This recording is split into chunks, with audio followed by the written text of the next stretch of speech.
Halo semua, hari ini kita berkesempatan untuk nge-review laptop yang memang dari awal diperuntukkan bagi para creators atau untuk tujuan itu adalah produktivitas. Dan laptop ini datang dari Lenovo dengan nama Slim 7 Pro X. Jadi ini laptop memang nggak mengincar kemampuan gaming terbaik, tapi yang ditargetkan adalah untuk mobilitas atau portabilitasnya. Makanya sekilas kita bisa lihat kalau laptop ini tuh benar-benar slim banget atau tipis banget. Dan bisa dikategorikan sebagai laptop yang nyaman banget buat ditenteng.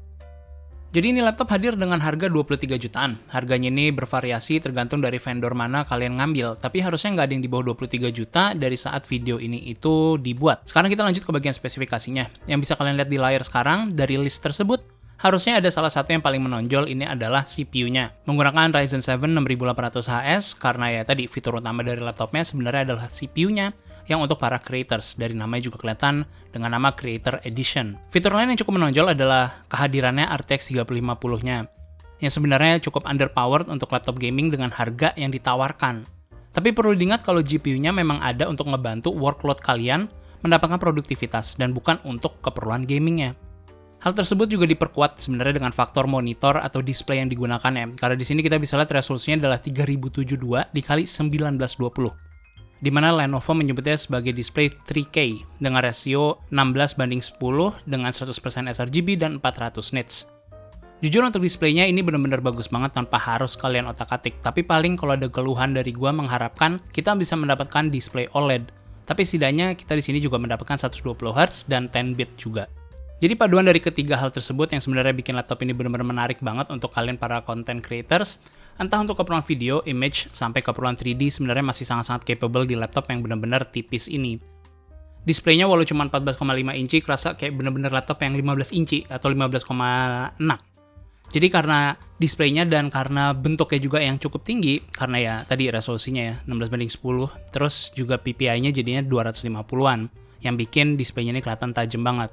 Terus gue yakin banyak juga dari kalian yang mikir kenapa kalau 3D di laptop ini juga. Sebenarnya kalau kalian misalnya menggunakan EV atau Cycles, kalian masih bisa menggunakan GPU-nya. Dan untuk misalnya V-Ray, kalian bisa pakai Next atau ya CPU untuk dapetin kualitas yang paling maksimal. Kalau kalian udah biasa pakai V-Ray, pasti sadar banget suka ada aja isunya render pakai GPU dari kalkulasi yang salah atau kualitas render yang nggak konsisten. Atau kalian harus misalnya menaikkan AA supaya nggak noisy dengan menggunakan GPU.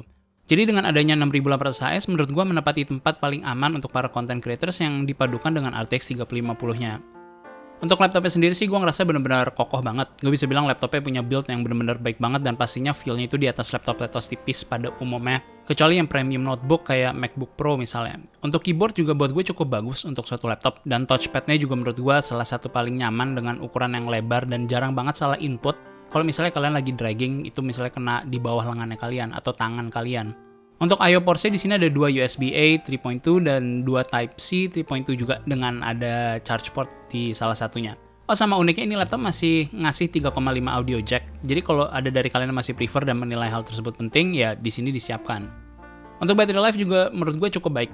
Di 50% brightness dengan penggunaan biasa, gue tes browsing, nonton, dan cuman editing ringan itu bisa sampai 7 jam. Dan 9 jam kalau kalian turun sampai 20-30% lah battery brightness-nya. Jadi battery life menurut gue udah proper banget. Dan buat kalian yang peduli sama produksi audio, ini juga menurut gue cukup kaget. Malah gue reproduksi suaranya untuk laptop yang setipis ini. Nah sekarang baru kita bahas benchmark untuk CPU-nya. Nah di sini kalian bisa lihat dari slide-slide yang sekarang ditampilkan. Jadi dari slide kalian bisa lihat kalau penempatan ini laptop dengan 6800HS-nya ini sebenarnya benar-benar menarik. Karena kurang lebih setara dengan laptop gaming yang menggunakan 5800H, tapi dengan form factor yang benar-benar tipis banget. Oh kalau slide-nya juga ini misalnya kecepatan, kalau kalian lagi lihat, kalian bisa pause aja sambil lihat untuk melihat detail yang lebih jelas. Jadi overall performance-nya sama dengan laptop-laptop gaming dengan 5800H untuk segala keperluan kalian merender, entah di 3D Max, Cinema 4D, Blender, Maya, atau dengan render macam V-Ray atau Arnold.